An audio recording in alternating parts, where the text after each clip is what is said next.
Surveillance video will help to find a man wanted for a random, deadly stabbing attack.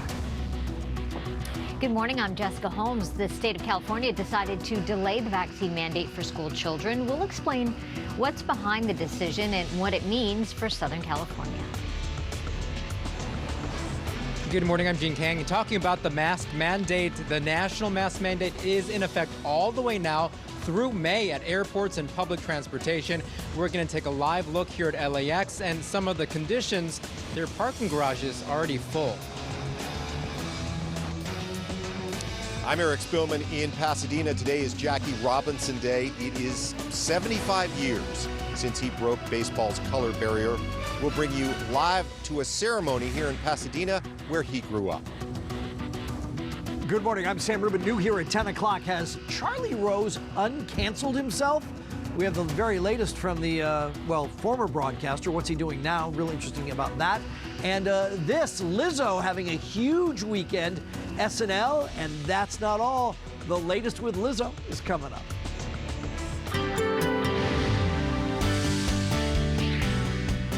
I love Lizzo. Here we go, minute after 10 o'clock on a Friday, heading into the weekend, and it's going to be an Easter weekend, a Coachella weekend, a Dodger weekend. It's whatever kind of weekend you want to make it. You can personalize it yourself. I give you permission.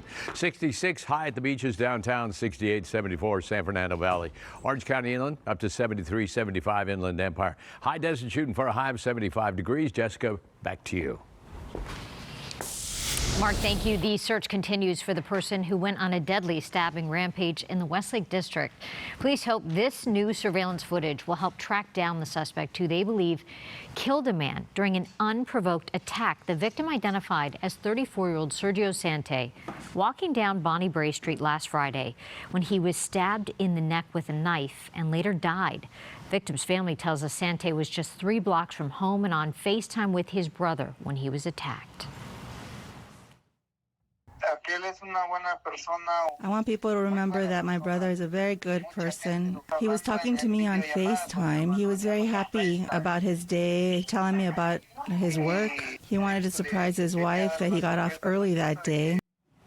The suspect then tried to stab 2 other people. They were able to get to safety, but the attacker also got away and still remains on the run. Anyone with information is urged to call the LA Crime Stoppers.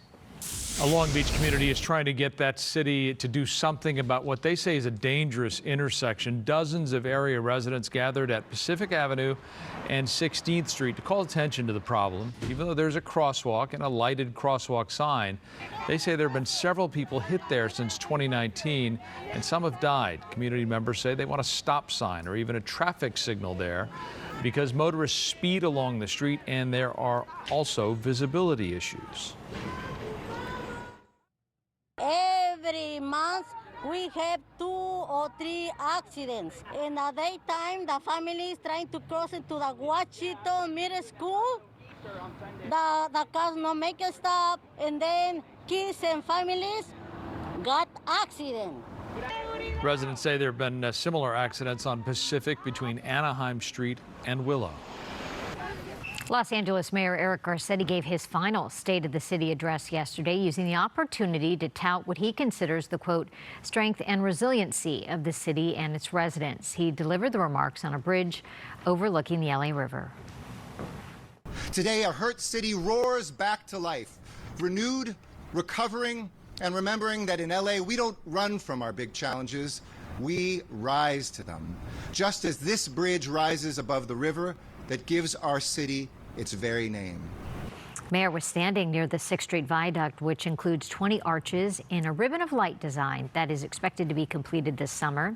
In his final address, Mayor Garcetti said he vowed to ensure that Los Angeles is clean and safe for all. He also referenced other accomplishments, including LAX improvements, Metro line expansion, and raising the minimum wage for city workers.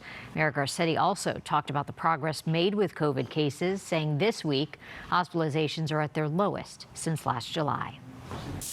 California will delay the COVID-19 vaccine mandate for school children until at least next year. State health officials are waiting for the FDA's full approval of the vaccine for use in children. Once that happens, they say they'll gather recommendations from several agencies, including the American Academy of Pediatrics, before implementing a school vaccine requirement. Here in Southern California, LAUSD initially planned to enforce a COVID-19 vaccine mandate for students 12 and up. That was supposed to happen in January, but the board postponed those plans for this fall. At the time, the district would have had to keep some 30,000 unvaccinated students home and transfer them to its online learning program. Could this weekend contribute to another COVID-19 surge? Health officials are concerned that holiday gatherings, spring break activities, and a music festival could be spreader events. KTLA's Gene Kang live at LAX with more on that. Gene, good morning. Good morning, Frank and Jessica. Well, you know, a lot of these health experts are hoping that's not the case. They are being very optimistic that these will not be super spreader events. But as you see right here at LAX, already very busy. In fact, the garages are full right now. That's what LAX just tweeted out. But that national mask mandate stays in effect through May 3rd. I just talked to Travis. He actually vacationed over in Hawaii. He's now on his way to Vegas for some fun. I just got back from a work